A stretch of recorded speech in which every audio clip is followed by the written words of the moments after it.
Today we're going to make a flint striker. These used in conjunction with a sharp piece of flint create sparks from which to light a fire. To create it you must use high carbon steel. I use EN45 spring steel as it hardens nicely and produces superior sparks. If you're reusing old steel you need to make sure it is high carbon steel and not mild steel or iron. Spark test is an easy way to tell one from the other. Steel produces straight sparks with the occasional spark with a dandelion head. The higher the carbon content, the more dandelion heads. In this comparison I've slowed the footage to make the dandelions clearer. The second test is to drop the two pieces and listen.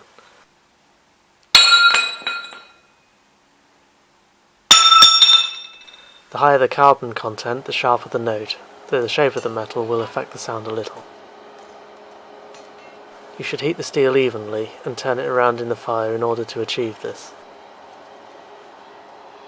Carbon steel should be worked at a bright red heat. Too much cooler and it risks fracturing. Too much hotter and it risks decarburizing or burning. To save time I forge the steel to section under the power hammer. It needs to be cleaned before being worked, otherwise scale and clinker will be pushed into the metal. The power hammer is indispensable to my business as it speeds up the forging process, especially for jobs like this. It also stops my elbow from falling off. Notice how I don't let the steel cool down too much. Cold steel doesn't forge, it also gets brittle. The final heat under the power hammer is allowed to go a little cooler than the rest in order to planish the metal and remove hammer marks. Away from the power hammer, I make sure that the section is straight and flat. The hardy hole is good for this. I then measure 1 1/4 inches before centre dotting it. This marks the transition between the body of the striker and the handle. I heat the metal as before and place the mark over the radius of the anvil. To do the set down, the hammer is half on, half off the edge of the anvil in order to slice the metal evenly. You can tell how tough the steel is by how heavily I'm having to hit it.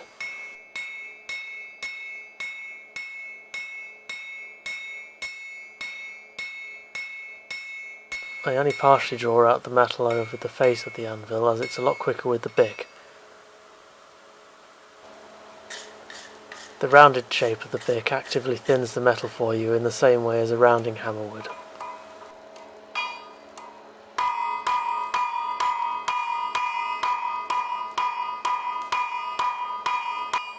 To draw out the taper evenly, I flip the work 90 degrees left and right so that both planes receive the same amount of hammer blows.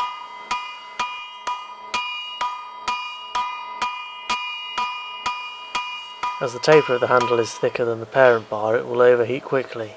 Because I'm working with a high carbon steel, I can't quench it off to keep it cool, so I bury the bar in the fire but leave the taper exposed as this will cause it to heat at a slower rate, thus reducing the need to quench it.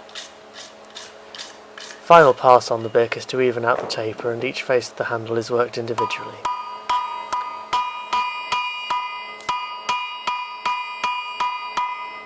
I then head back to the face of the anvil in order to smooth, even out and planish the handle.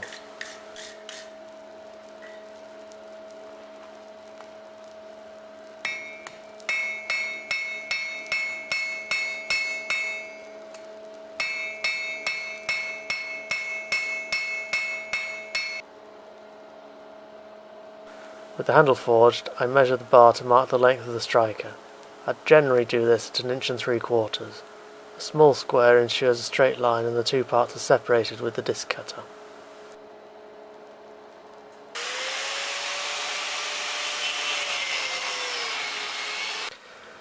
At this stage I reheat by laying the piece on the fire. This helps it heat evenly and allows me to keep an eye on the tapered handle. The maker's mark is then stamped onto the striker.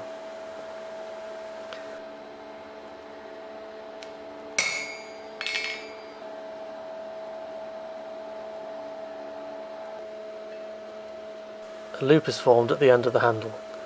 To do this I simply overhang the taper from the edge of the anvil and brush it down evenly. I then turn it over to brush it towards me and down.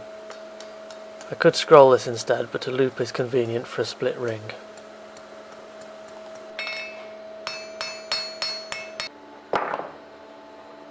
The handle is then pushed back at close to a right angle.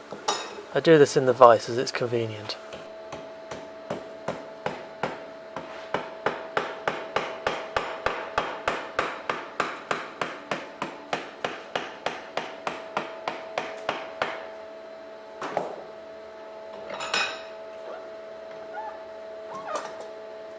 You must be careful that the jaw of the vise doesn't act as an anvil, as it will deform the transition from striker to handle.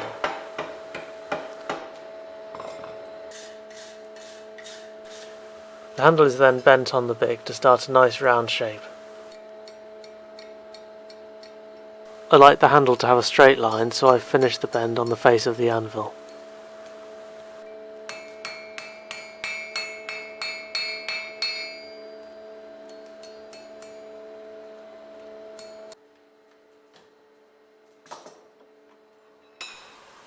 I then grind and file the face of the striker, as the metal here has to be clean in order to produce good sparks.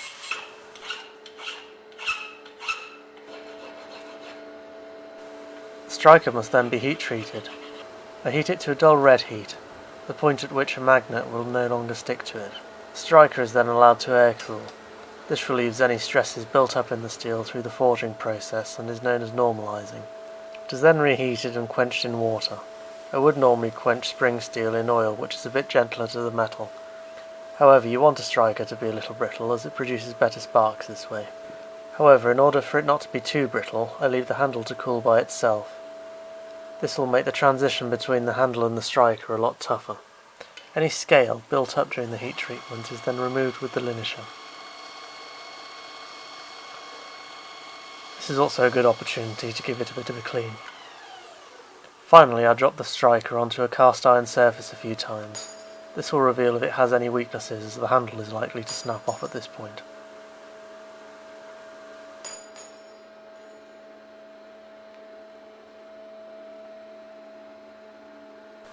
Thanks for watching, and please subscribe for a new video every week.